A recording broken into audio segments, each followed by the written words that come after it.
Oh, what a day! What a lovely day!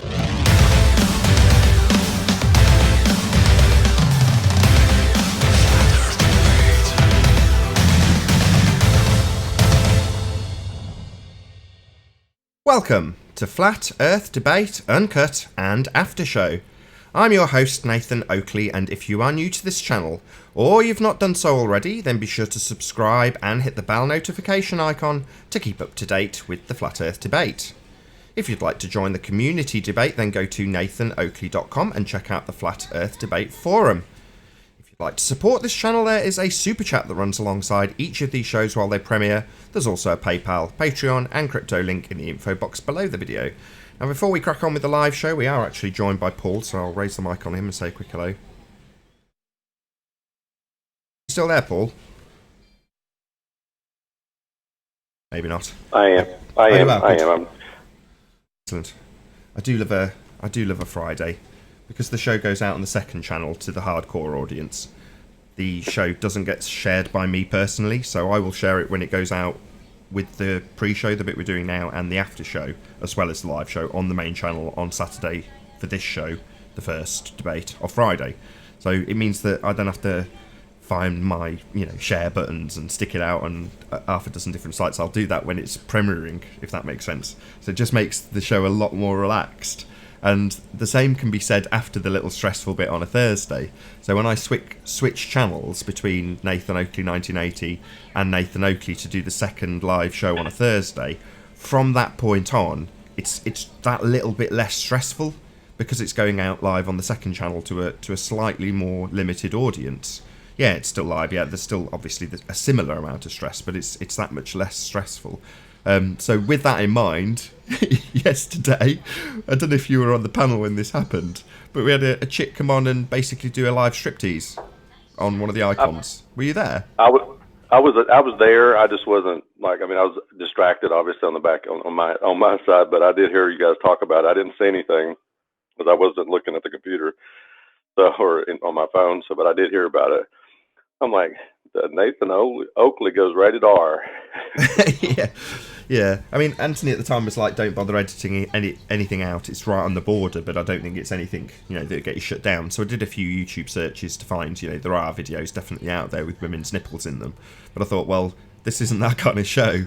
But I don't want to hack out large chunks of, verbal information, which was what was necessitated. So I had to very cleverly figure a way of being able to edit out the vast majority of this woman's striptease without losing the context of the conversation that's going on. So when I edited out the live show, the one that had gone off, so yesterday's second show gets turned off, the one that broadcasts on Nathan Oakley Live, as soon as it finishes it's switched off anyway, so there was a bit less stress in that regard. Plus it doesn't broadcast with a PVR, so you can't rewind it, and as we all missed it, nobody's going to find it. I missed it, you missed it, but then obviously I've seen it, having gone and edited it out, and I'm like, well, I would say that's not, that is too close to the bone. She's basically gone dressed. There's no other words to describe what she's done. She's got topless on a little icon, and while it is tiny, you can hardly make out what's going on. There was a section when, I was like, that's just, what is she doing? Why is she doing this? But it was only about 5 seconds, so I've hacked that out, and it pretty much will go out unedited. I'll have to take the word uncut out of the title. But, I've removed the majority. Time, yeah. Say again. I said, you just have to say, this is cut this time. This one time it's cut. Yeah. Well, yeah, I mean, I'm not going to leave it in with a stroking her nipples in it, which is essentially what she's doing. But I've left a small amount of it in, so obviously there's a context to what she's done. So there was a fine line out to really. It took me a long time to sort of balance up, not hacking out too much of the show, not showing too much of what she'd shown already, and leaving enough in for it to still make sense when 10th Man says you're being porn bombed live. Well, that doesn't make any sense, obviously, if you can't see anything at all. So I had to leave a little bit of it in, but nothing that would be, demonetized or get me kicked off or whatever else, get me in any trouble. There's just a very, very small hint of what she did left in, so that people know what's being talked about. It's not like, oh, no, they're just making it up. It's like, no, there it is. You can see that obviously there's been a small edit, but you get the gist of what she's doing there. couldn't you do something like is there any way with OBS or something to overlay and do like a blurred out segment, like blur her little icon out, or just because you always make it such a way where, like, normally when you're on Hangouts, it jumps back and forth to whoever's talking, but yours seems to doesn't, the way you do it, it doesn't do that. So is there a way you could probably just blur that icon out, like somehow with OBS or something, like do an overlay or something? That just requires editing. So if I was prepared to go through the effort of downloading it, putting it into the editing suite and then editing it, then yeah. The other alternative is to just get YouTube to blur all faces in the video, which means the the intro starts with me with a blurred face. Nah, I'm not up for that. So I'd just rather take out 5 seconds. I got you. And when people say, "Oh, that's why there's a gap," I got you. I was going to say something. I don't know if, this isn't really, it's not really related to anything. So if you're not ready to record, you can. It's just us yakking. But I was just thinking, technically, as long as you qualify what you're talking about, you can actually say about anything. For instance, like people, and it came up here, I don't think on the show one time. Do you believe in a dome? I was joking a minute ago about your icon or your animation, and I go, well, scientifically, I can't prove that there's a dome. So I just qualified my statement. But if I look at the necessary antecedent, there has to be some kind of container. Whether you call it a dome or not, that's something else. But then I can say, well, biblically, from a biblical perspective, there seems to be some form of dome. So in a way, I've qualified every statement I made. Depending on the circumstance. Like there's a philosophical way to do things. Now I say I can't say this scientifically, but philosophically I can infer that or something to that effect. Do you see where I'm going? So I wonder if you could, as long as you qualify your statement, technically you could still say anything. You could say, well, I can't prove that there's a dome scientifically, but I can say from necessary antecedent there has to be some kind of barrier up there. That makes sense. Yeah, the gas pressure would escape if there wasn't the necessary antecedent of something to press upon. So, by virtue of having gas pressure in the first instance, we can infer that there is the necessary antecedent at play, because without the container, there is no pressure. Right. We just don't know the nature of that container. We don't know what it is. It could be electrostatic. It could be a hard barrier. It could be who knows what. We don't know. We just don't know what the nature of the barrier is. Sorry, you have to repeat that last sentence. I'm just running around doing other things as well. Sorry, say that again. I said we know there's some kind of barrier up there, but the nature of that barrier we don't know. It could be a hard barrier, like a physical barrier of some kind, or it could be electrostatic or electric or magnetic, something who knows what.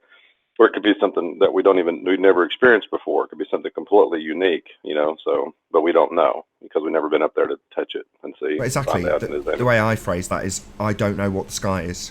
That's how I phrase it. Yeah, right. And I don't, if you're going to tell me what the sky is and the claim is that it's a vacuum, then no, I can rip that to shreds, the claim that it's a vacuum. That doesn't mean I'm asserting what the sky is. I don't know what the sky is. Neither do you. I muted myself. I'm flipping some hash browns, so it's sizzling, but yeah, exactly. I had a good conversation with Anthony after the show yesterday. It was pretty good. I'm not going to get into the details of it, but it was still pretty good. I've gotten to know Anthony a little bit better outside that debate.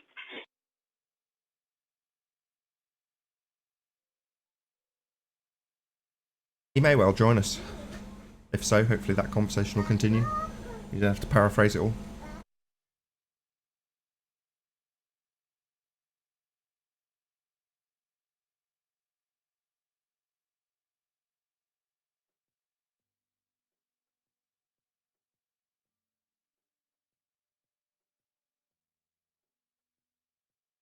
At 2 minutes, we're live. Are we still off the you're not recording or broadcasting or anything right now, right? Always assume that I am recording. Yes, I am. Okay. Always. Okay. Then I'll wait till some other time. Although, that said, at the beginning of this conversation, I did specifically point out that I wasn't recording, so that makes sense that you've asked that question. But no, typically just assume that I'm always recording. I kind of do, but I want to, if it's something more personal or something like that, I don't want it to be out there and out in la la land for everybody to hear. So that's the only reason I'm clarifying. Oh, that's fair enough. Me, I don't care either way. it tends not to be much I would say off air that I wouldn't say on air.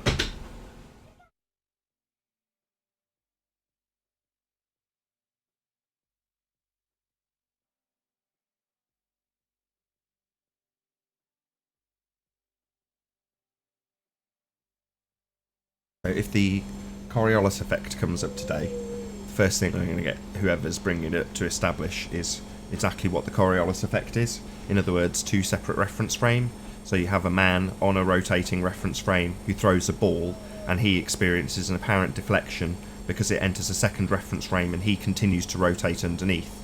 So that's the assertion of Coriolis effect on Earth, that there are two reference frames. So I'm going to get each globe head that comes in and makes any claim in that regard to first establish what Coriolis effect is, apparent deflection because of a rotating frame of reference underneath a non-rotating frame of reference, and then give an example. So say, in the example the globe head priests use, Neil deGrasse Tyson asserts that a ball is thrown from the hand of a sports guy, and as it travels through the air in the second reference frame, the Earth rotates underneath, causing a field goal, where it may not have happened if there wasn't a Coriolis effect. And the gyroscope is the same. It's demonstrating that in the second reference frame, the gyro spins and shows an apparent deflection of 15 degrees an hour because the Earth rotates underneath, the same as it rotates underneath the ball or underneath a bullet when someone asserts that a sniper rifle is showing Coriolis effect.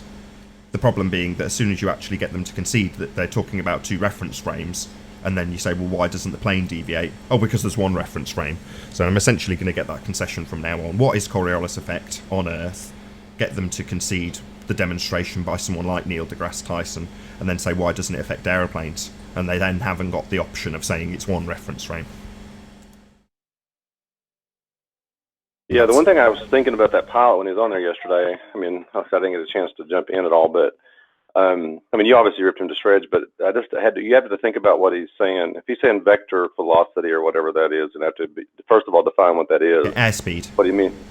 Right. It just means that what he's trying to do is say, you don't understand the difference between Earth rotating and airspeed. It's like, yeah, I do understand. That's where the contradiction lies. But by being tricky and calling it vector velocity, he thinks he's going to confuse me, and he didn't. But that's what the idea is, to trip you up and leave it wishy-washy in terms of what the gyroscope asserts, so it can be wishy-washy when you defend the single reference frame. Whereas I managed to tie him down immediately and get him to concede, yes, the gyro demonstrates the Earth rotating underneath. Hey Chocolate, I'm going to start the live show. I'm a little bit late.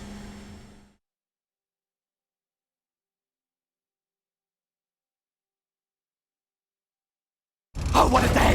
What a lovely day!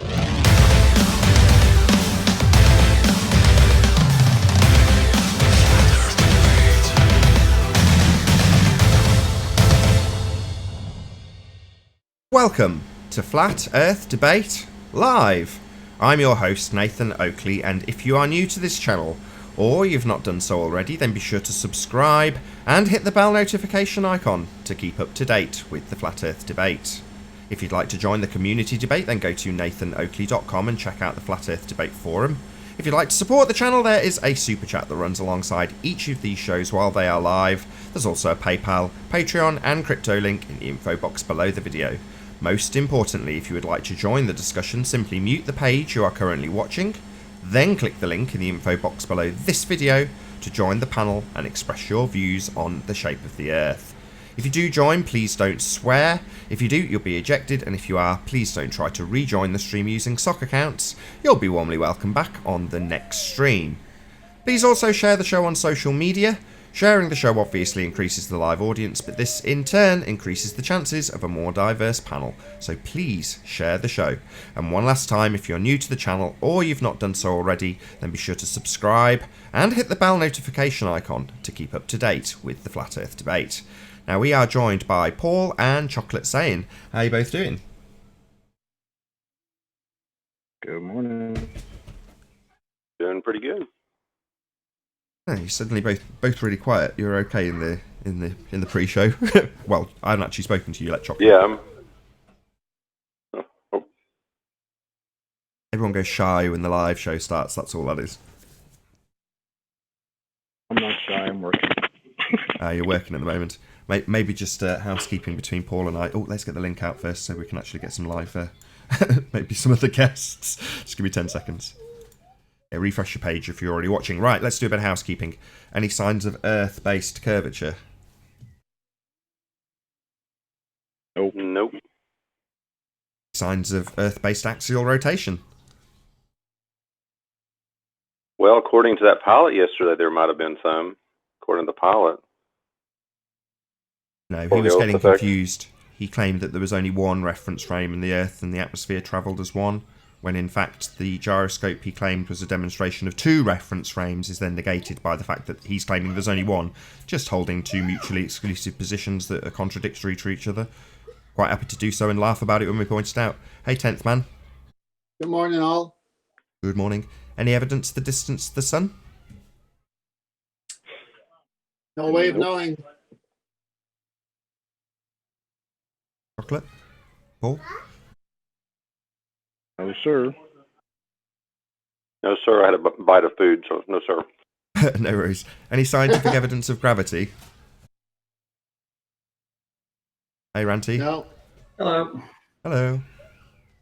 No. What's this gravity thing you evidence speak of? Magical force of the floor? No, there's no evidence of that. Any evidence of a self-perpetuating molten iron core at the centre of a presupposed spherical Earth? Just in their pictures. Ranty? Anything on your travels for a molten iron core at the centre of a presupposed spherical Earth? What's that you say? No molten iron core, Eleanor? Oh, that's a shame. No, I know, it's just made up.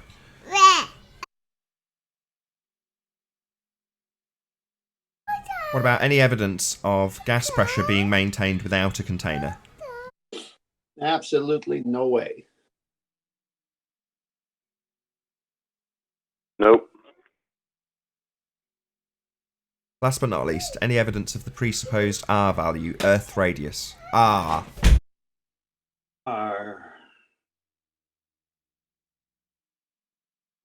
No, they can't That even. ball of twine I've been waiting on. Oh, sorry. That ball of twine I've been waiting on. They just said they just canceled the order. Said they can't fulfill it. So I guess that proof's out the window. When you can't even display or show 8 inches per mile square, how are you going to prove the R value?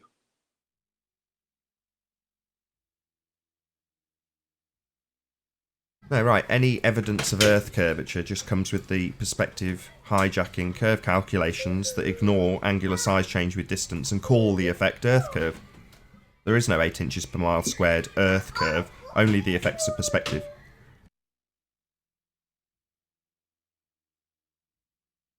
Yeah, they're using our optics against us instead of explaining it the way this show does.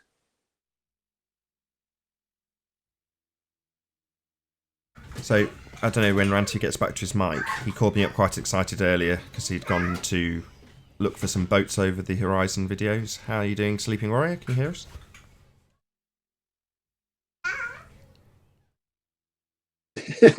No sound. In and out. No sound, Anthony. Well, hopefully Yeah, we'll get to... I saw his camera on the beach. Sleeping Warrior was giving Ranty crap about his non-tripod.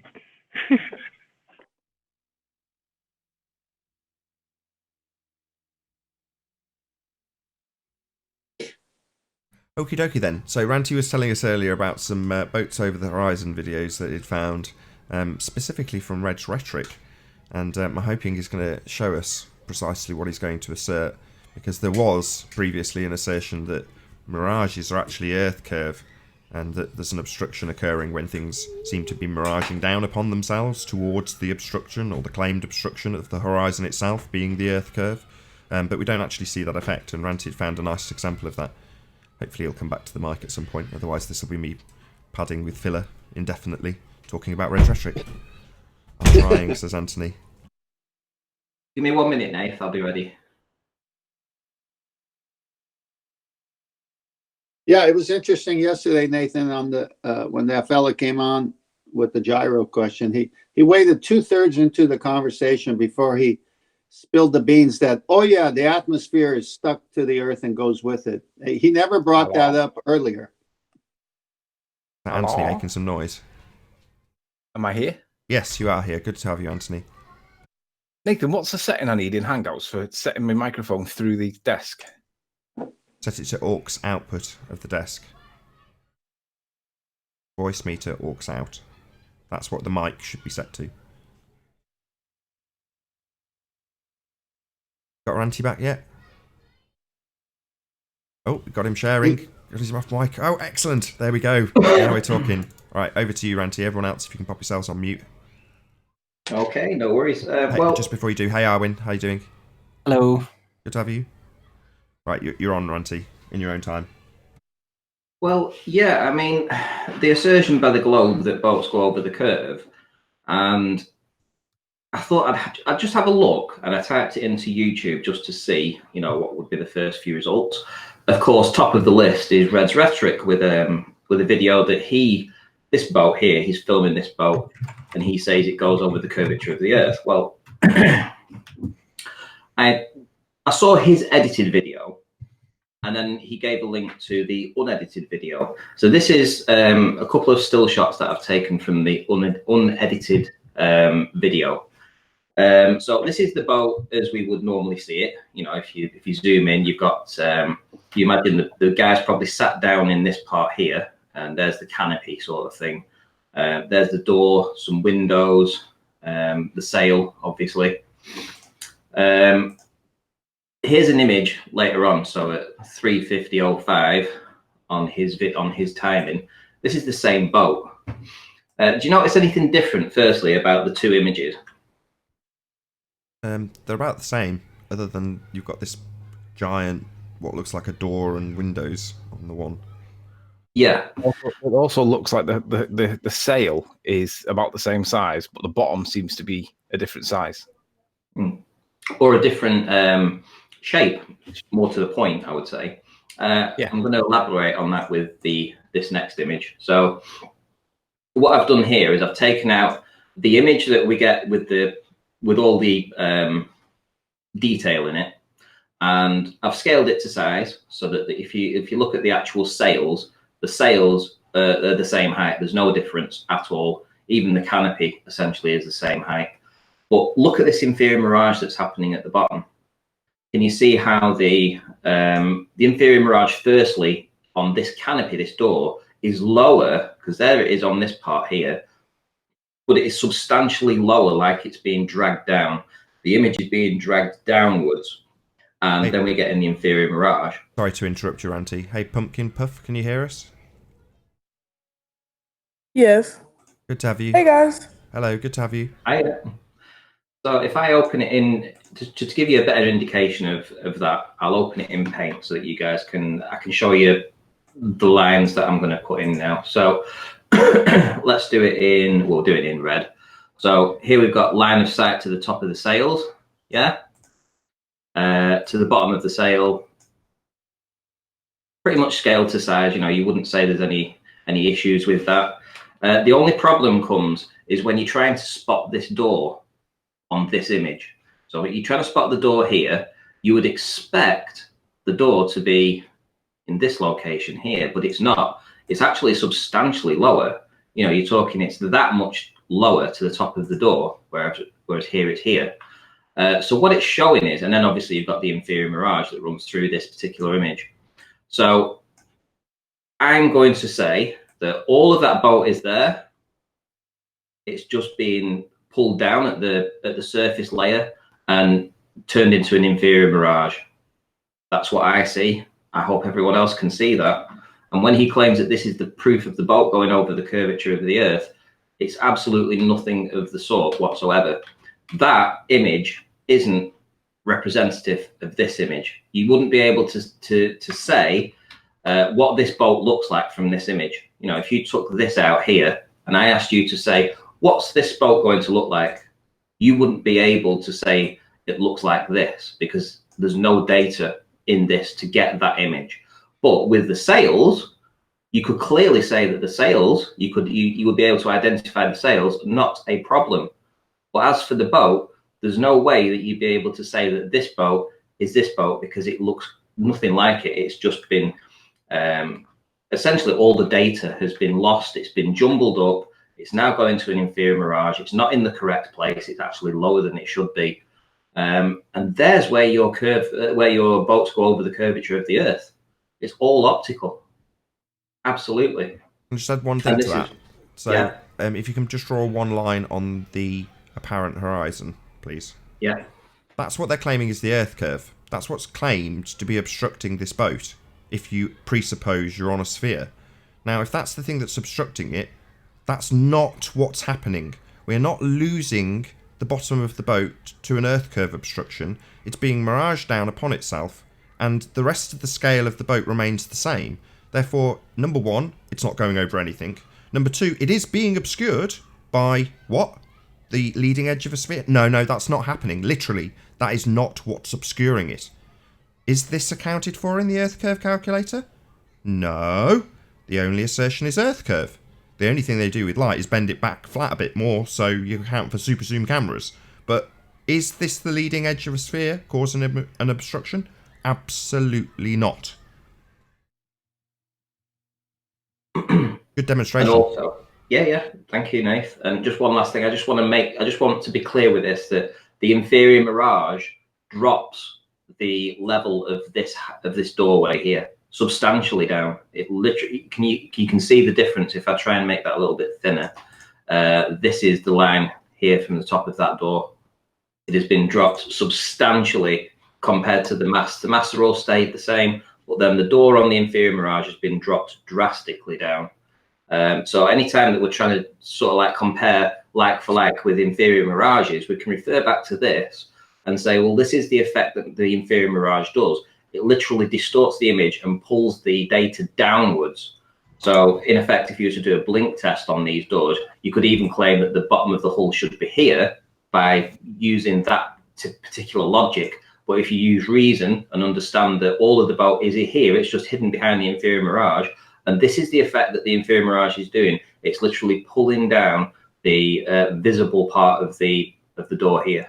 Let's not call it reason. Just Let's call it on. evidence. Just before you move on, so I'm going to bring up the image of Barrow in Finesse just to give you an idea of exactly the same thing that's occurring. So if you can see on my screen now, this is another ranty image. And you've got fish opening its mouth and closing its mouth as the air varies and causes the Mirage to raise and lower. So you've got a complete fold line through this fish's mouth on the whole image. Now, has the height of this building changed? No. Is this obscuring something? No. We've got a Mirage. Everything above it is in exactly the same place you would expect it to be. But you've got a doubling of whatever it is. This ends here, and then you've got doubling down to what they claim is obscuring stuff. No, there's no obstruction going on. None. Excellent demonstration, Ranty. Hope you clip this one out as well. Yeah, I will do. And I'll get it put on my account later. Well, in that case, just before anybody butts in, so have you got your GoFundMe? Stick it in the chat, and then you've got it plugged again. Yeah, I'll stick it in the chat. So Ranty's got currently got a GoFundMe for a Mavic Pro drone. So he's hoping to do some observations over at Loch Ness. Last year he did a GoFundMe for a P1000 that was extremely successful and has yielded some great results along with other people's P1000 footage. Drones are the thing of the moment. Ranty's our man in terms of going out and actually doing this stuff, along with Anthony and various other people who go out there. We haven't seen Travis for a while, have we? But nevertheless, before I sidetrack, go and check out Ranty's GoFundMe campaign. Chuck him a quid or something if you can't afford very much money. I haven't contributed yet. I will if we do a Rantyathon ever. Hey, life is short. Right. Hey guys. Hey. Hey, Nathan. We're on the. Are we on the light? Which one are we on? Nathan Oakley or Nathan Oakley 1980? Yeah, we're broadcasting live to the hardcore Nathan Oakley fans. So. Okay. So I can actually just stick the link in there now. Then. That's cool. You can directly, market your campaign to however many people are watching currently. I don't know exactly how many people. Yeah, and I'll tell you for why I want to do this stuff. You see that boat that's just passed literally it's just passed on screen. If I was able to know where all these boats are these small boats. For instance, I'm always seeing little pleasure boats that go out, but you can never track them by GPS. However, if I have a drone that I can fly out there and know how far away that boat is, because I can literally hover above them and say, yeah, okay, I've got a GPS for this location now, and then I can film the boat with the P1000, I'll be able to prove conclusively that the horizon isn't where they say it is, ever. Because it's flat. It is flat. Water Lake's flat where I film. I can prove that, and a drone will drastically help that. So if you're watching this on, just one more thing, I will get to you, like I promise, 10th man, I haven't forgotten you. If you're watching this on Nathan Oakley 1980, then check out the link that hopefully Ranty will publish as we're doing this, but go to his GoFundMe, check out his Maverick Pro footage, and if you're watching this on Ranty Flat Earth channel, subscribe to Nathan Oakley and Nathan Oakley 1980 immediately. Anyway, 10th man, over to you. Yes, again, excellent presentation, Ranty, but for terminology purposes, since I'm familiar with boats, that would be a window, not a door. The hatch or the door, that, as we say here as landlubbers, would be behind the bow. So that dark image is a window letting light into the cabin area. Just for terminology. Okay, I'll take responsibility for that. When I saw the image, I said to Ranty, "You mean the door?" And then that's just what we referred to it. That was me that called it a door. So don't blame Ranty for that. That's me. Sorry, Ranty. Yeah, I just wanted to conclude, actually. Now that you've just mentioned the windows, it's just jogged my memory. Is that on this image, you can clearly see 1, 2, 3, 4, 5 areas, darker areas around this, which is the 5 windows on this side. Are these windows all windows? Hello? Yeah. Yes, those would be portholes, windows, and then the big one that looks darker than the rest is a big one that allows more light into the cabin. And under the canopy, right behind the second sail, would be the way in and the way out. Right. So would you agree then that it appears that the windows here, there's a window there, there's a window there, 3, 4, and then the big one in the middle. So we'll just do a line across that. Would you agree that those 5 areas are these 5 areas here? 1, 2, 3, 4, 5. It's no doubt. It's obvious. So can you see how much higher they are? Sorry, lower they are on the inferior Mirage one, and yet it's scaled correctly with the actual. Well, we actually see compression and a Mirage at the same time. Yes, I'm glad you said that, because this is what I said to Nathan today. I said, this is what I've been looking for. I've asserted that the compression happens behind the inferior Mirage, right? And I've been told by the Globers that's ridiculous, you can't prove it. Specifically Rumpus, who has said it cannot be proved. You cannot prove that compression happens behind the inferior Mirage. Well, I said, well, it would make perfect sense if it did. It's just that we can't see it. On days that when we get clear days and we can see the compression, other days we get the inferior Mirage. Can I prove that it happens behind it? No. Well, I think that these 2 images here demonstrate that effect. It's on the cusp of being an inferior. Well, it is an inferior Mirage, but it literally is between the 2. You can see the compression happening because it's being dragged down, and you can see the inferior Mirage. It has both in the one shot. It's just fantastic. Well, you could see in the picture that is not compressed, that the port side, which is what we're seeing on the sailboat, the port side, which is the left side, on the hull itself, I can't make out any portholes. But above the hull, where the deck is, I could see those windows plus that big black one. Then on the second image, where the compression and the Mirage is, all those windows, all those portholes move to where the port hole is. So it's obviously being compressed. Hey, just real quick, just a point of, this gets complicated, I know, but the fold line is still water. Sorry? You think that's so? You think this is water underneath this area here? You think's water? Yes. This area. Right.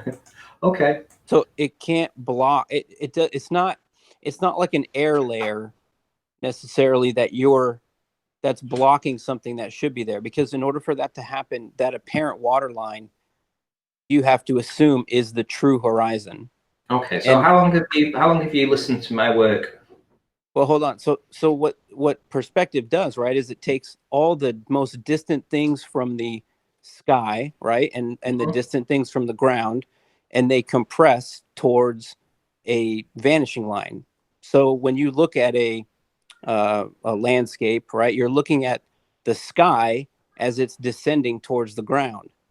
So if you're assuming that the apparent water line is the actual horizon line, then your air layer that is blocking the physicality of the boat is it can't happen within perspective. It would be something that would be high up in the sky. Okay. Can I just say that your argument is like from 18 months ago and has been superseded by evidence brought out over the past 12 months by flat earthers that demonstrate categorically that these inferior mirages do and can happen and happen all the time in the air layer above the water. But we've seen boats that go away within this layer and they ascend within this layer just as they would within water. They're not floating in air. Can I try and rephrase it or repackage it slightly? Life is short. So, Ranty, if you imagine where the sea line is, now the water expands into the distance beyond that boat. Do you agree? Yes. So therefore, the water that looks like it's below the 5 holes is in fact rising up, obviously in a smaller and smaller amount because it's further and further away, but it ipso facto is going to, if it was to continue and not be obscured by a limited angle or this deck layer of miraging, it would continue beyond the boat. Would you agree? What do you mean, this inferior mirage? No. No. Just let me say it again, Ranty. So there is things further in the distance beyond this boat. Fact. Yes. The Earth just continues beyond the boat. Therefore, let's pretend it was a clearer day and there was no mirage. You would see the water expand beyond the boat. Therefore, you'd see it sitting in the water, like on the right, but you'd also see things behind it with the horizon. It depends on the angle, though. Yeah, I appreciate that in this instance the angle is so limited, and we do have a mirage layer. I agree, that's self-evident in the pictures. But what I'm saying is, if it wasn't there, the water would ipso facto rise up, give you a higher horizon, and it would show sat in the water, not on the horizon, if you could see further, or you had a wider angle, or there wasn't the mirage layer. So if that's the case, it fact is sitting in water, and there is water behind it. You just can't see it because of the limited angle. So when Life is Short says that is the water line, because that it's reached the limited angle, that doesn't make the lower water line an actual leading edge. In other words, he's agreeing with your point. Yeah, I am. I guess it's just a detail that, or a conceptual detail for how it works. There's no disagreement with, I guess, you know, but how about this picture? Take from your red line and your sailboat on the left, and copy paste water from that apparent or where that water is, and just put it between the red line and the apparent water line. And that's my argument. I know what you're saying. Yeah. I know exactly what you're saying. Yeah, because now you just have a boat bring it that up, has the bottom obstructed. But can you just concisely summarise what that would do, Life is Short, just so the audience also... I know Banty's just got it, but if you can just concisely summarise precisely what you're describing happening. Well, it just means that as that boat that has that inferior mirage on it, that's a further boat. That boat's further away. The bottom is a little bit more obstructed. We have no problem, you know, explaining why that occurs. This is really random, but this is the water line probably up here, but the sky is we don't know. Down. Right, if you had like a sunset, you know what I mean, that something super tall and super far away that set, then you could kind of determine possibly where the true horizon line really is. But because we don't really have that, you're kind of guessing. You know what I mean? But that's perfect. No, that's perfect. I'll reiterate that. So if the sun in the top field that's not got the limited angle descended towards the horizon through perspective, then you would see it descend into that fold line on the left, where the boat's showing 2 windows and 2 holes, what we were calling a door. Or a higher fold line. Or slightly higher, notwithstanding the fact that I've explained to Ranty that it potentially extends much further into the distance on a clearer day and with a wider angle. So yeah, it might be that it's another inch above that, because that's where the actual horizon is. Let me just find an image. I'm just going to have a look for an image that demonstrates that point.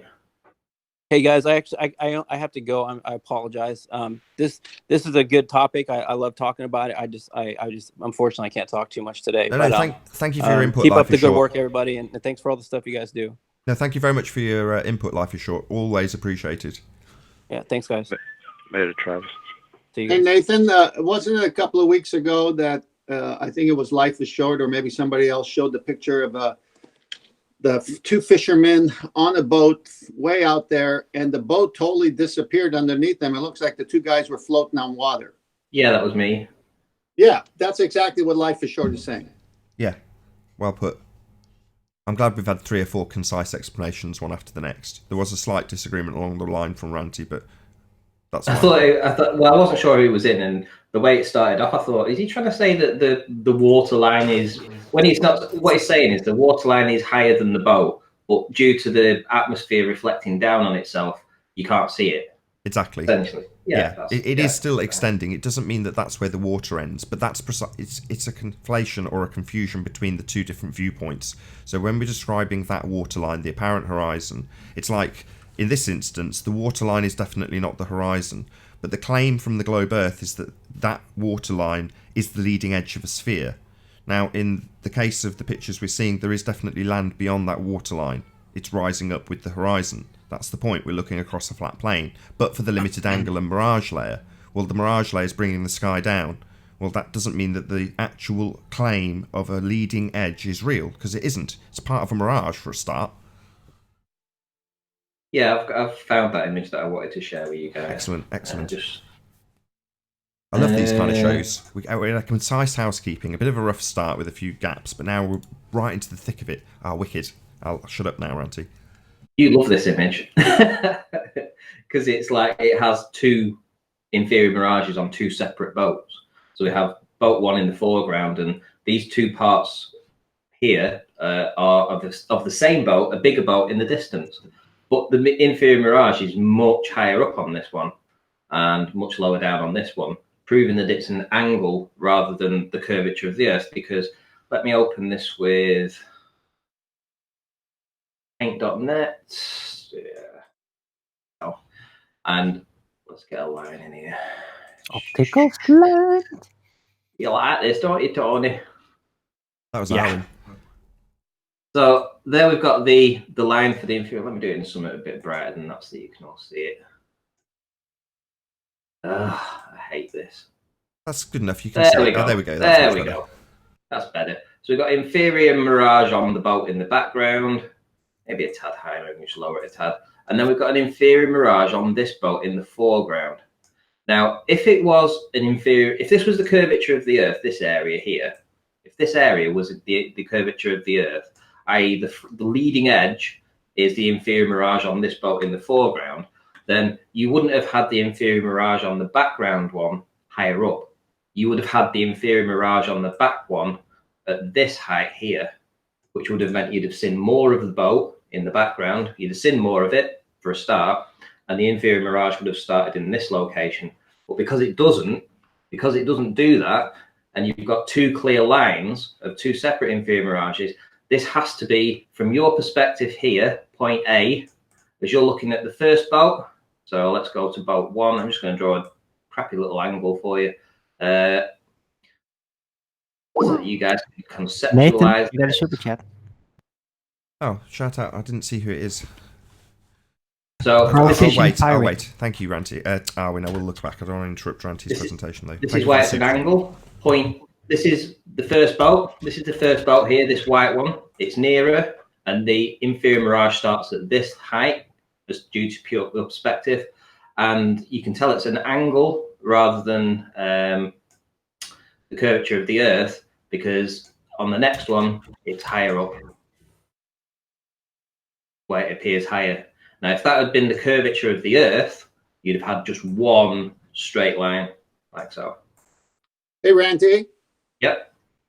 You're showing that it's going up, not down, like on the ball that would fall away from you. It's the opposite of what they're saying. Exactly. Yeah, it's upward. Exactly. That's another Life is Short point. You know, another big shout out to Life is Short. But yeah, it's doing the complete opposite. It's upward refraction, if you want to call it that. And then here's a series of images that I took from. It was called Boats Disappear. No curve, optical, flat Earth. Now, this is the one that I get a lot of stick for from the globe earthers, because they say that this is proof that the boats go over the curvature of the Earth. And I say no, it's proof that the boat goes into the inferior mirage layer and disappears. And they won't have it. Well, what I've done is I've taken some still shots of this boat as it's heading away from me, getting further away, going further away. What can you see happening? Here we go. Beautiful fold line starting here. The boat's getting smaller due to perspective because it's going further away.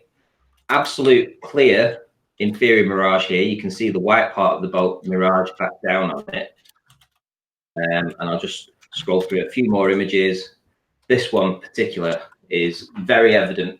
Now, the boat doesn't look like a boat. You can't tell it was the same boat. It doesn't even look like a boat, let's be honest. But the inferior mirage is creeping up. Well, it appears that the inferior mirage is creeping up the height of the boat, but it's not. It's just because the boat's going away, it's getting smaller. So due to perspective, it's actually getting nearer to the horizon. Like so, just due to perspective, because it's getting smaller as it further away it goes. And this angle is causing the inferior mirage to creep up. Hold on. For some reason, the screen sharing has stopped working. So I'm going to reload this Hangout. Hopefully it doesn't cock everything up in the meantime. Session terminated. Come on, let me back in.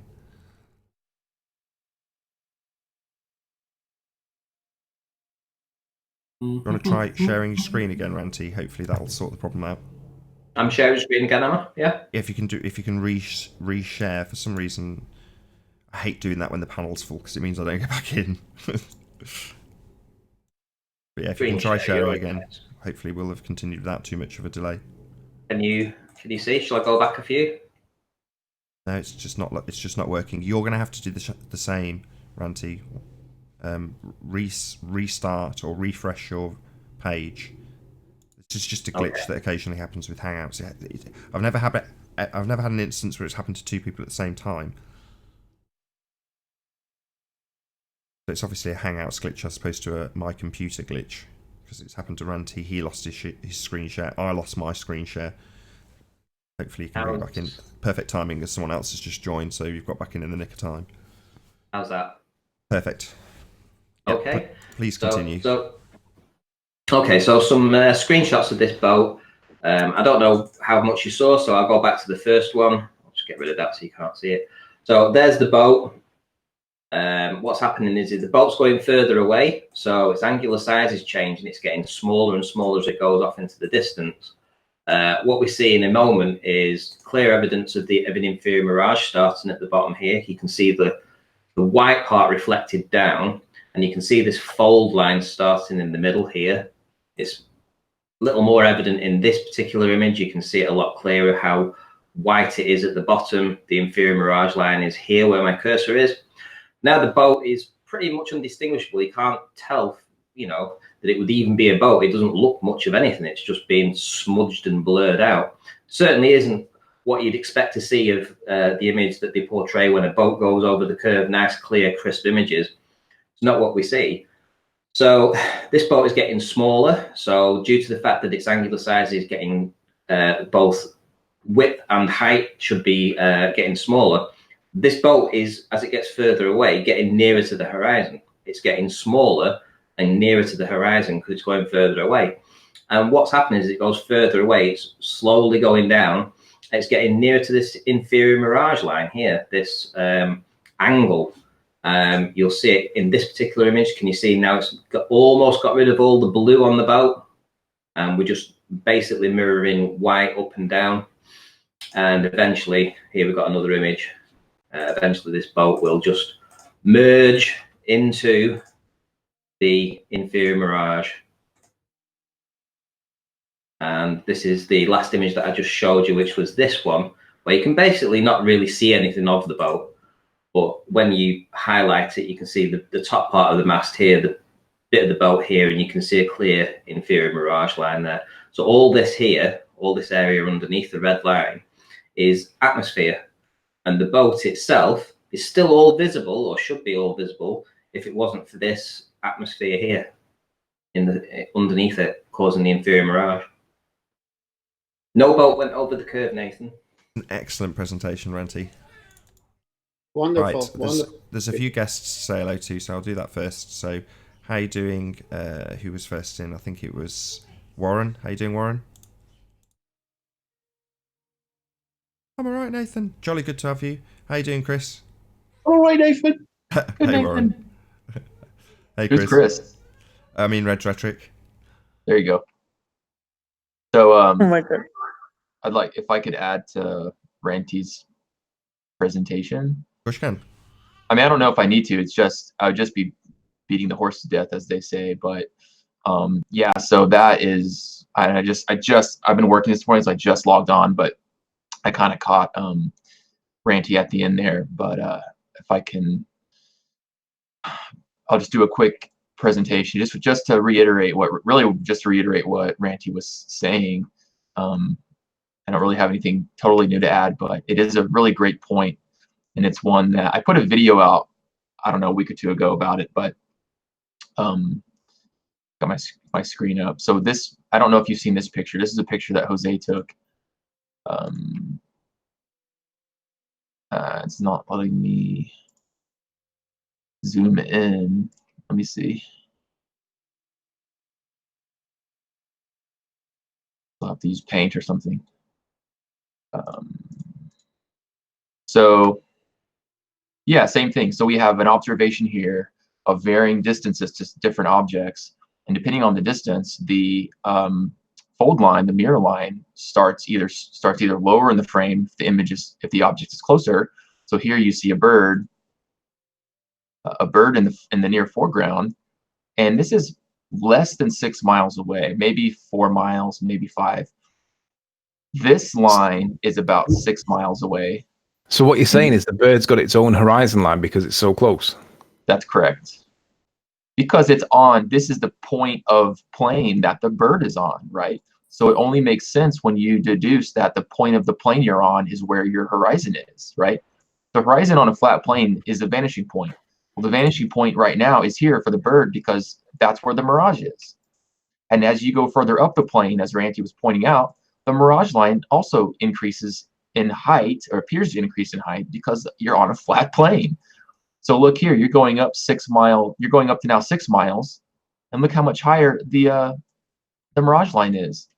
And you would go up to 10 miles. It's a little bit higher, and then back, and then 12 miles, which is this building here, this furthest building in the middle. That building's 12 miles. The mirage line is right here, cutting it right in the middle. Well, if we're either, you know, not, I wouldn't even say assuming, if we're deducing that the fold line is where the plane is that object is on, well, then we're saying the plane or the ground is up at this point. How is the plane or the ground rising as you're getting further? Isn't it supposed to fall? Flat. And I think that was Ranty's point. It's flat.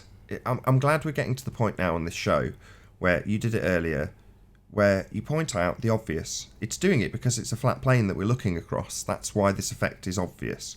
So previously people have said sarcastically, and you kind of did it at the end, well, isn't it supposed to be dropping? Well, who cares what they assert from now on? It's doing this because the Earth's flat. We're observing a flat plane with perspective. That's it. Sorry, carry on. Yeah, no worries. Here's another one. Same thing. We have a mirage line here because this this guy on the jet ski is close. We have one here where the second red line is because this boat is slightly farther, and we have one way up here. Well, because you're going further away, and when you go further away on a plane, the perspective makes your eye rise. And here's the crazy thing. This line, and this line are all level. They're all on the same level plane, but they all appear to rise up Because of perspective. That's it. It's really an incredible thing to realize once you hit flat Earth and you come to this point. I mean, it took me 2 years to realize this, and I'm not trying to steal Ranty's thunder. I'm really just adding to what he was just presenting. It's the same evidence. It's the same thing. So they've got a concaver in the panel in the chat that says, "If the horizon's rising, it must be concave." Like, no, you would be ignoring the same thing, i.e., perspective. Things getting smaller with distance. The horizon rising. That's just perspective. Doesn't mean you can reverse engineer what they claim is ball maths curving away. Well, no, we're not demonstrating the leading edge of anything curving up for a concave Earth. We're just demonstrating simple perspective. Sorry, carry on again. Keep you interrupting. My apologies, Chris. So I found this image, and it says $20 personal use. I might buy it because I might be I'm going to make a video about this, but I might be using this image in the video because I've seen this exact same phenomenon on a boat that goes out into the water. So what you see here is, I'd like to start actually from the bottom. What's happening is the car is coming closer to you from the distance, but I want to start at the bottom because what we can do is work backwards. So we know this car, look how it's sort of in the center of the camera. Right. Well, it's in the center because it's on a flat plane. It's not floating in the air. Right. The Mirage, the inferior Mirage is down here. You can see it. You sure it's not super duper looming? Well, if you have evidence for that, maybe we'll look at it. But I haven't seen any. So as we go backwards, okay, what do we notice? We notice that the car is getting smaller due to perspective. We see the fold line here. We still see the fold line here. We still see the fold line here. It's getting smaller. Now this also is a good example of I believe it's of your, what is it, Rayleigh criterion, where things are, once they go so far, you can't depict them and then they just kind of blur together and merge together. And then again, further away, now it's more of a blob. But here, look, we still see the plane is right in the middle. It's not coming up over a hump. Here it is, blob, more of a blob right in the middle. More of a blob right in the middle, and more of a blob right in the middle. I mean, this could be, 2-3 miles further than this first image. So, and I've seen this on and Ranty, maybe you showed it again. I jumped on late, but I've seen this with boats on the water. The boat starts here, and then it ends up here, and they say, "Oh, look, it's gone over the curve because look, the bottom's missing, and it's all blurred together, so it looks like one object." It's a trick. That's all it is. Excellent. I agree. It's just a hijacking of perspective. That's all we've got. Any assertion of any of these effects will always come from the globe side with the same cause. Oh, it's Earth curve causing this. No, it's not. It's just perspective. Shout out to the man of God who donated £25 to the drone. Cool. And as we're doing shout outs, let's scroll back up and see if I can find the super chat. Shout out to Proficient Pirate for the super chat. Thank you very much indeed for your support. I really do appreciate it. Sorry I didn't get a shout out earlier. Nathan, as a summary to what we just saw, reflection and mirroring effect could only happen on a flat plane, because if we're on the curved Earth, I agree. It's falling away from you, there's no way you could see that mirroring effect. Yeah, I agree. You can't have a reflection the way we see it if it's a curve. It would have to at least. I don't know what it would do on a curve. Would it squash up on a curve, or would it not? Would it cut off the bottoms on the reflection? No, it would be falling away from you, and it would be pointing at a different angle to something else if it was falling away. I think it would chop the bottoms off on the reflection, wouldn't it? Couldn't have a reflection of the thing that you're looking at. Or it would be skewed. When you see pictures of still water and it reflects the sky like a mirror, like the moon and the stars are shown in the water, water is a mirror. And if it's curving away from you, that image would point and send it to another direction. It's not doing that. No, fortunately, we've got some beautiful Ranty images on screen that make endless, great demonstrations of the flat plane we dwell atop. Yes, hang on, it's flat. There are no beautiful Ranty images. I'm sorry, definitely not beautiful Ranty images. Have me on. Are you not seeing what's on screen now? On yours? Yeah. Yeah, that's not an image of Ranty. Yeah, it is. Oh, It's image. not. Oh, that's an image slick. of a Oh, did mountain you hear in what a he beautiful did? landscape. Do you hear what he just did? He said that's not an image of Ranty. Yeah. That's not what he said. Ranty that was images. the These are point. beautiful Ranty images. That's not an image of Ranty. That's an image of a beautiful landscape somewhere in Scotland, I guess. Damn it, my assumption of his meanings of words. This is what happens when you don't tie people down to a definition of a word. Ranty images, meaning images produced by Ranty, not images of Ranty. This is a beautiful Ranty image right now. Oh, look at it, it's epic. And it makes 10th man's point beautifully. Nathan, it seems like every time we pin the ballers to something, they come up with a new term. I'll give you 2 examples, and maybe the panel could bring on more that they've heard. Yesterday, it was the atmosphere is stuck to the earth. So they made that up. And on this subject today, they call it looming. No matter what you do, they make up a term to somehow describe that it's not what it's obviously showing. Oh, if that's new to you, there are many different variants of looming. There's looming, or if it's a bit less than looming, it's slightly looming. Or, if it's very looming, it's super looming. I mean, this is where we end up with slightly looming non-standard refraction hyena holographic projections of objects behind an Earth curve that doesn't exist and you can't measure. That's where we end up with that kind of long-winded nonsense sentence about slightly looming non-standard refraction hyena holographic projections. But Rumpus has come out with another one. Super looming. No, hang on. Let me just tell you what Rumpus's latest one is. Extreme super looming compression. What you end up with ultimately, you end up with that weatherman that says, what you see here is a mirage. And that's what most people got into flat earth because of something like that. And that's what you're ending up with. In other words, it's flat and they're calling it a mirage. And we're like, shut up, you dickhead. It's not flat. It's not a mirage. It's definitely not a ball. Right. I want to change topic a little bit. Nathan. Yes. How do you draw the line in the sand for what is considered to be good science over bad science? You having me on? The scientific method. Right. So would you say that if I got a scientist with, I think he said 30 or 40 years worth of experience, would you say that it's reasonable or unreasonable for me to have a conversation with him, provided that we talk about how we comply with scientific method in the whatever topic we talk about? In other words, I'm asking him to agree where the line in the sand is. Do you agree that scientific method's the line in the sand? And he wouldn't agree to it. So in the end, I had to tell him. He wouldn't agree? No. So I've realised, I've done a video recently on my channel, and it was called Heliocentrists Abhor Scientific Method. If you haven't watched it, go and check it out. But basically, what I'm going to do now is just show you guys an issue. Just type in pseudoscience, and then you can type it. You just get definitions up. You get a whole page of them, and you can read through them all, and they basically say all the same kind of things. I tend to lean on the one that's at the top just because it's the one that everybody finds the easiest. You don't have to go with this one. You can find one yourself.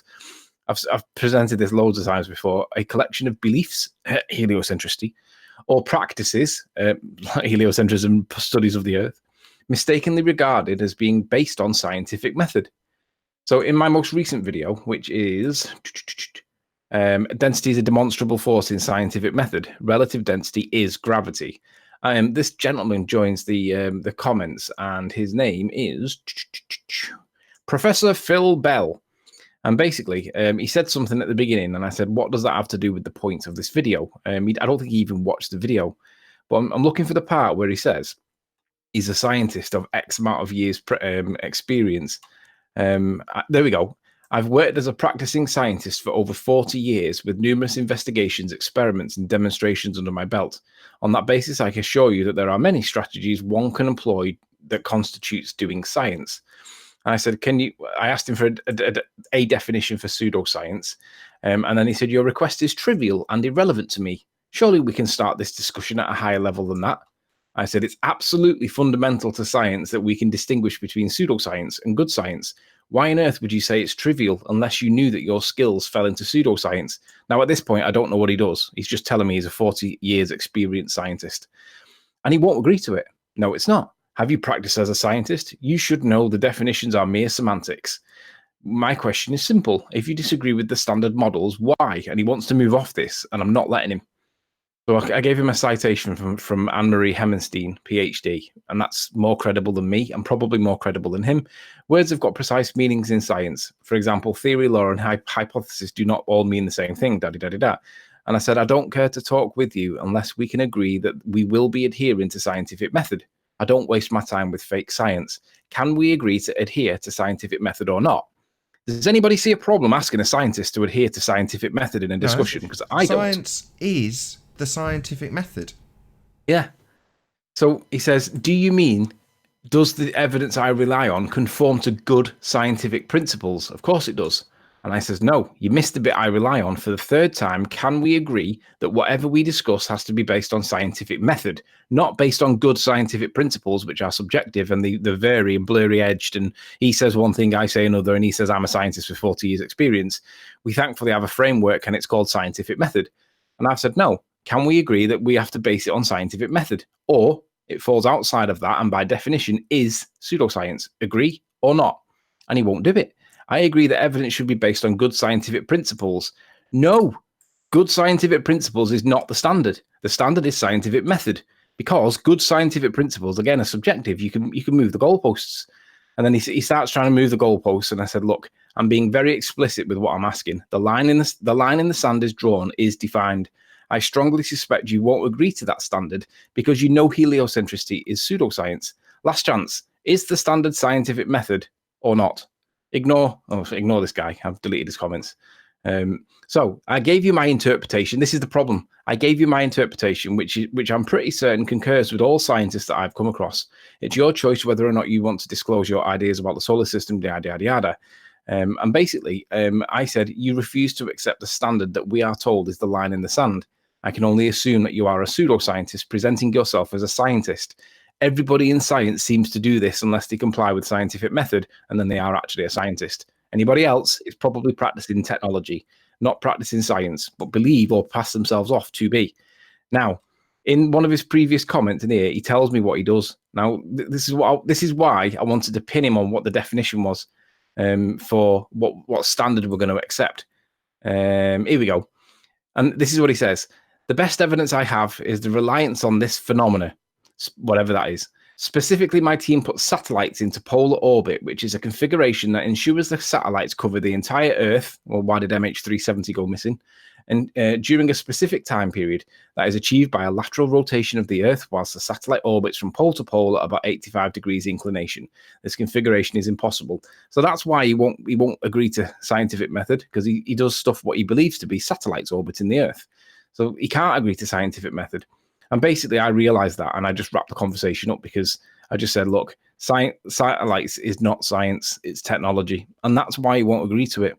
So my point to this is that basically these ball earthers, they abhor scientific method. They swerve it at all times. And they claim things like, you don't understand this. You've misinterpreted this. You misrepresent this. So what I'm going to say is, if you haven't seen it, go and check it out because it's a really good video. It's called Heliocentrists Abhor Scientific Method. The flat earthers need to demand not that we distinguish between science and pseudoscience. And we have an objective standard and a line in the sand that we can all understand. It's really straightforward. It's called scientific method. It's not that difficult. And basically, the conclusion of that is literally, you've got to wiggle what you think is the cause of the phenomena that you're seeing to prove that it is the phenomena. So you've got to wiggle it. And they don't like it because they know they can't wiggle Earth curve. They know they can't wiggle axial rotation. They can't wiggle gravity.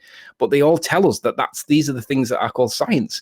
I'm saying no, that's not science. That's pseudoscience because you can't manipulate that independent variable.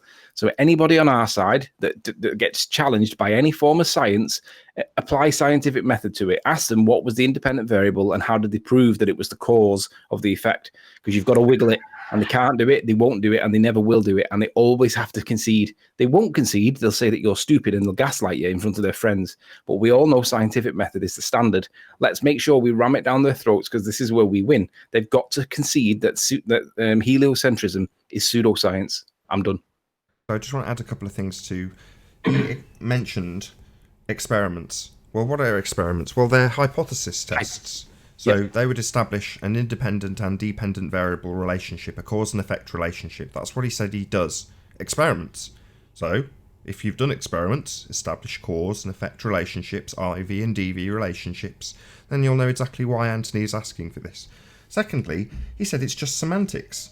So now, I know that John had Tim Osman over a barrel on this, and presumably will be a bit annoyed that I'm actually detailing the explanation for what semantics is. When someone says it's just semantics, noun, the branch of linguistics and logic concerned with meaning. The two main areas are logical semantics, concerned with matters such as sense and reference, and presupposition and implication, and lexical semantics, concerned with the analysis of word meanings and relations between them. So that is what semantics is. Words and their meanings. Quite critical if you're trying to discuss something. Anyway, with that, I will say, if you are watching this on the Nathan Oakley 1980 premiering stream, then stay tuned, as there will be an after show to follow. However, if you're watching this live on the Nathan Oakley channel, then unfortunately this is where we bid you farewell. A huge, massive, enormous thank you to all of you who have joined us live, and of course a massive thank you to all of today's debating panel for making this live debate possible. If you need to keep yourself occupied after the live stream is over, then go to nathanoakley.com and check out the Flat Earth Debate Forum to keep up to date with the community debate. I say again, stay tuned if you're watching on Nathan Oakley 1980. I've been Nathan Oakley, and I'll see you all in the next video. Oh, what a day! What a lovely day!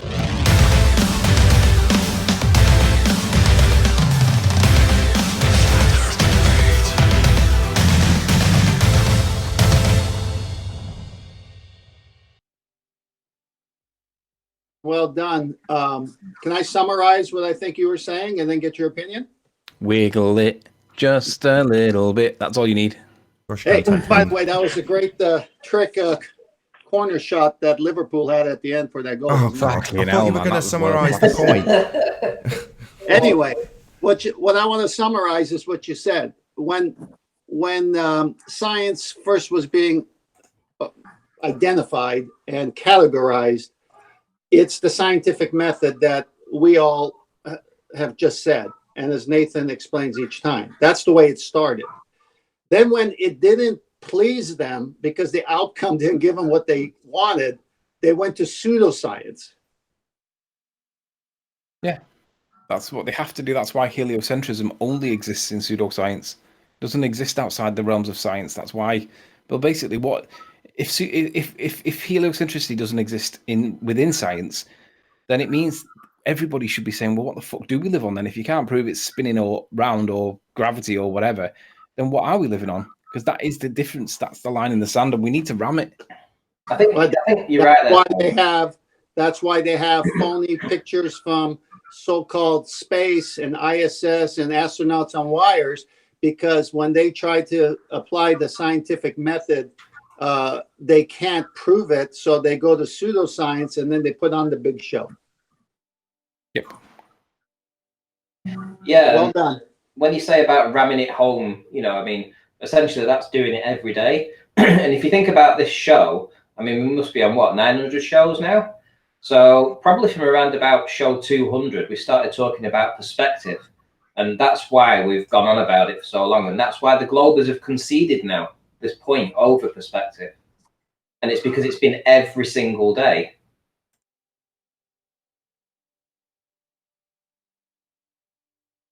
It's a good day to be on our side when we get to tell them that they're not science. And we all need to do it. We all need to attack them with that. It's not science, it's pseudoscience. It's not science, it's pseudoscience.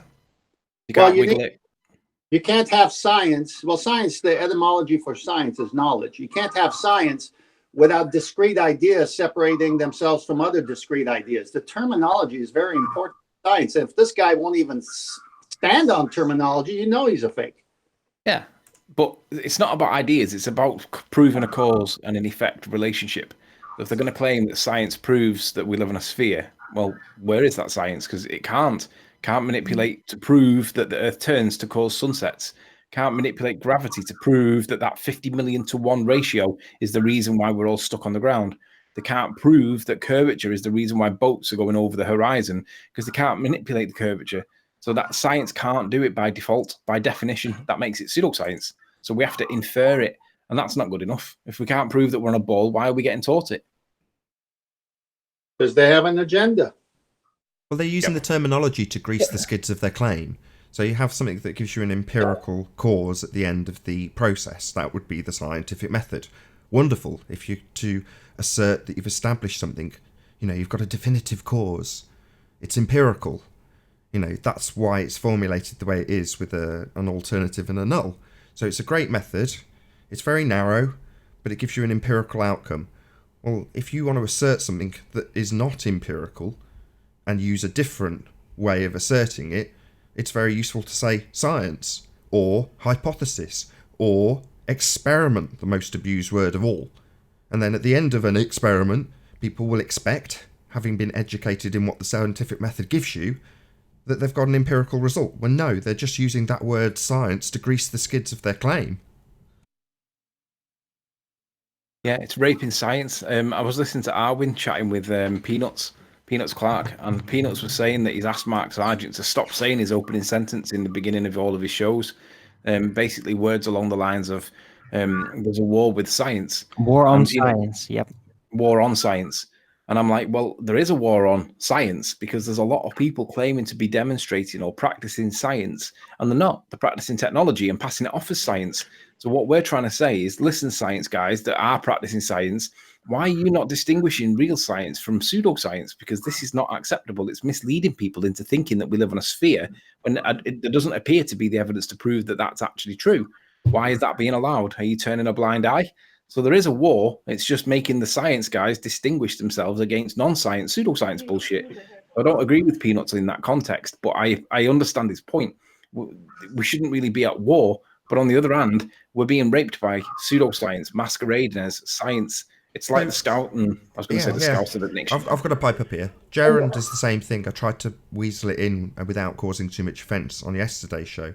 There's a war on pseudoscience. Science, you can't have a war with science. It's just a method. If it's applied, empirical outcome. If it's not applied or claimed to be applied when it isn't, it's pseudoscience. That's what we're given. So the war, definitely not on science. It's not on the empirical method. No. Well, hang on. There is a legitimate complaint against the real scientists that are not stopping the pseudoscientists masquerading as scientists when they're practicing either technology or pseudoscience. They should be reasserting their position and saying, this guy that's doing satellite technology isn't actually doing science, but they're not doing it. So it's like, well, they should be. They've got a responsibility within their community to separate themselves from technology or science or pseudoscience, and they're not doing it. So there is a valid criticism against science that they're failing to stop weeds growing in their own garden. Engineering. Wrong. Hold on. Wrong. No. You can't charge a method with anything. So there's no scientists in this regard. The people who apply that method... they don't. The method doesn't have a political agenda. It's just a method.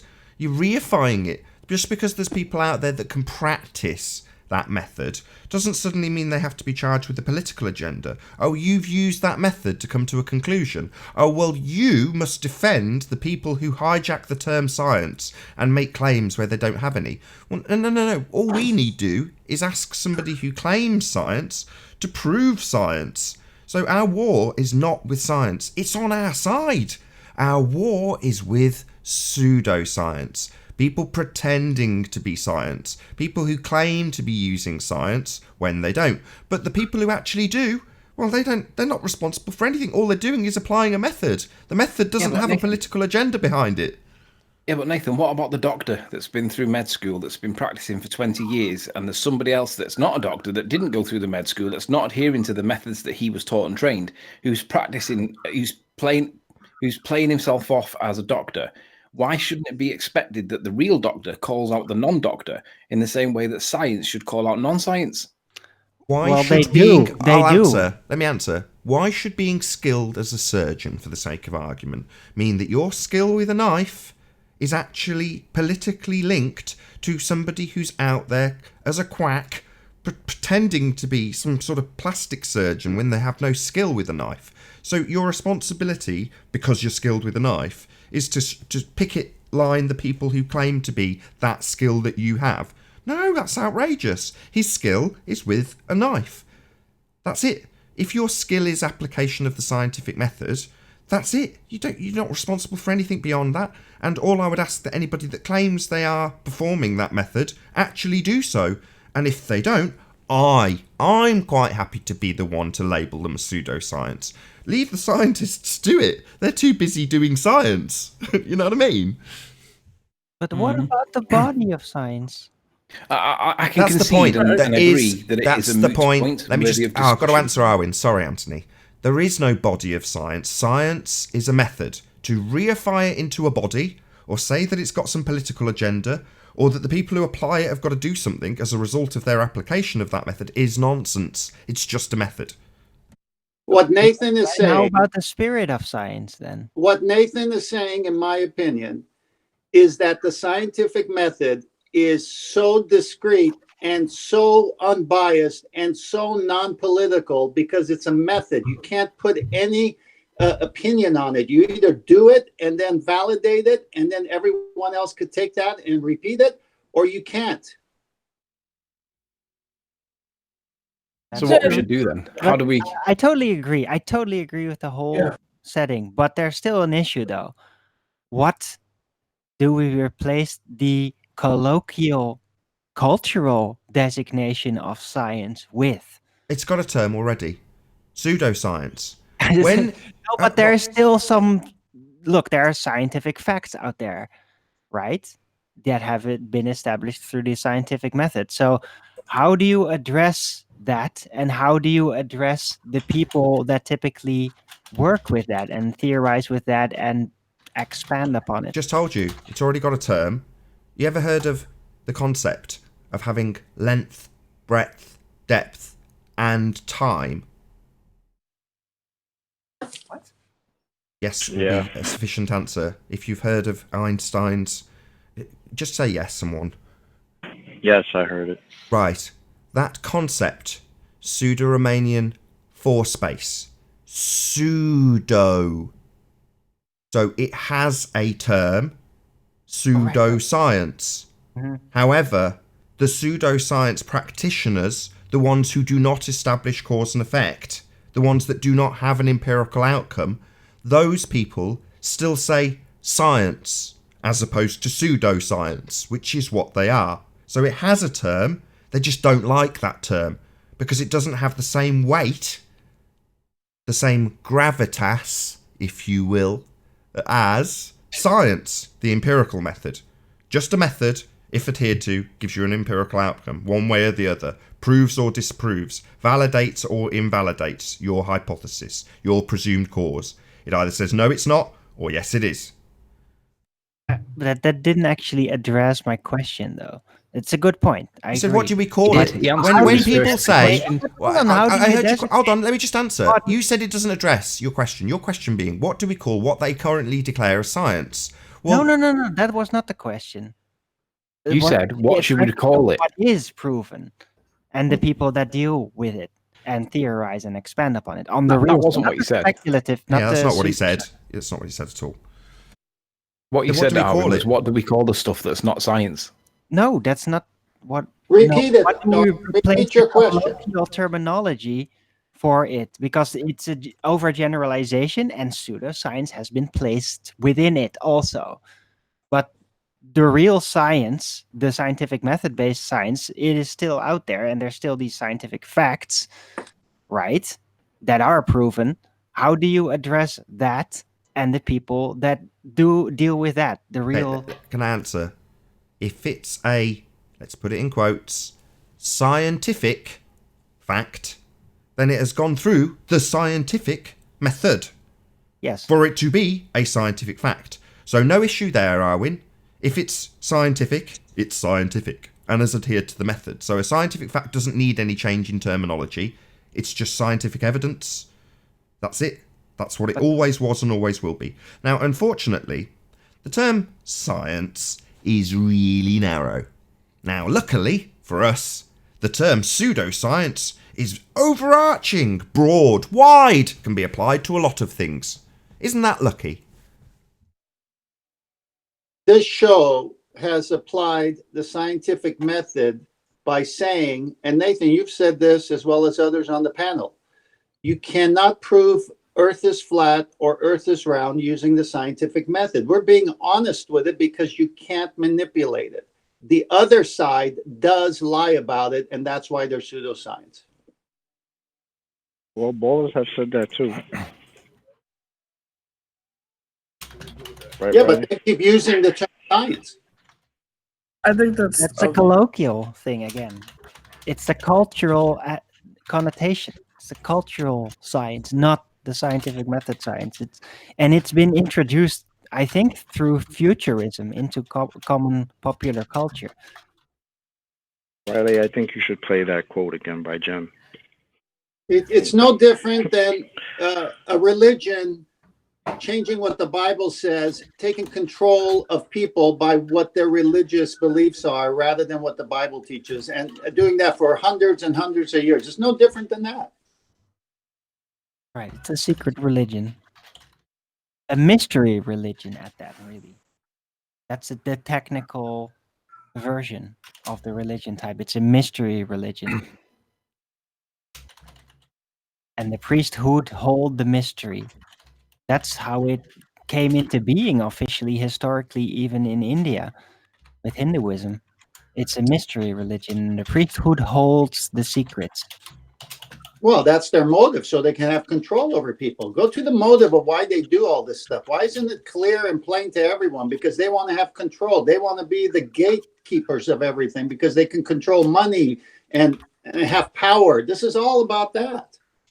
And with that, I'll say, if you're watching this, this is the end of the show. Massive, huge, enormous thank you to all of you tuning in on the Nathan Oakley 1980 premiering stream. And of course, a massive thank you to all of today's debating panel for making this after show possible. If you need to keep yourself occupied after the premiering stream is over, then go to nathanoakley.com and check out the Flat Earth Debate Forum to keep up to date with the community debate. I've been Nathan Oakley, and I'll see you all in the next video. Oh, what a day! What a lovely day!